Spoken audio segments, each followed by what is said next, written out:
students, question number 21. The angle of elevation of a top of the building from the foot of the tower is 30 degree.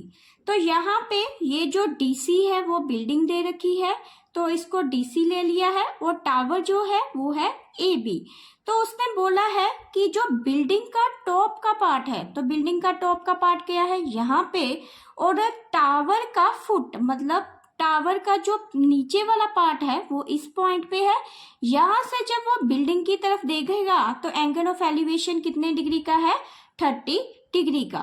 And the angle of A top of A tower from the foot of the building is 60।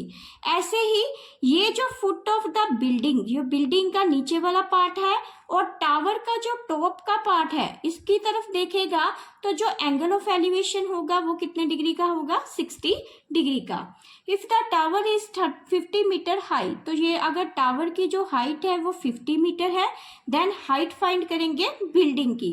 तो यहाँ पे DC की height find करेंगे। तो ये building था, इसकी height find करने के लिए पहले दो ट्रायंगल लेंगे। तो पहली ट्रायंगल होगी राइट एंगल ट्रायंगल लेंगे ए बी सी। तो लिख देंगे ट्रायंगल ए बी सी। तो ए बी सी में तो यहाँ देखो एंगल कितने डिग्री का बन रहा है, 60 डिग्री का। ये तो 90 डिग्री का बन रहा है राइट एंगल में, तो इस साइड कौन सा एंगल होगा, 60 डिग्री का। तो tan 60 डिग्री कितना हो जाएगा, परपेंडिकुलर अपॉन बेस। तो परपेंडिकुलर कितना है, A B upon B C. तो इसको लिख देंगे A B upon B C. tan 60 की वैल्यू होती है √3। ए बी कितना है, 50 अपॉन बी सी हमें दे नहीं रखा है, इसको हम बी सी ही रहने देंगे। तो बी सी कितना आ जाएगा, इसको क्रॉस मल्टीप्लाई करेंगे तो 50 अपॉन √3। तो ऐसे दूसरी ट्रायंगल लेंगे, तो दूसरी ट्रायंगल राइट एंगल ट्रायंगल कौन सी हो जाएगी, डी सी बी। तो डी सी बी में tan 30 डिग्री, तो tan 30 डिग्री कितना हो जाएगा, वो भी होगा परपेंडिकुलर अपॉन बेस। तो परपेंडिकुलर कितना है, DC अपॉन BC। तो tan 30 की वैल्यू कितनी है, 1 अपॉन √3 और DC हमें फाइंड करना है, तो BC को एज इट इज ही रहने देंगे।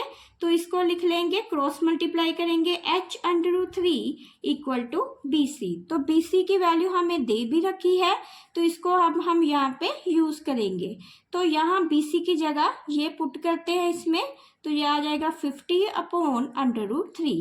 क्रॉस मल्टीप्लाई करेंगे इसको इससे, तो h√3 इंटू √3 इक्वल टू 50। तो 3h इज इक्वल टू 50। तो h कितना आ जाएगा, 50 डिवाइडेड बाय 3 है DC मतलब बिल्डिंग की हाइट। तो यहाँ पे अब हम लिख देंगे the height of building is 50 upon 3।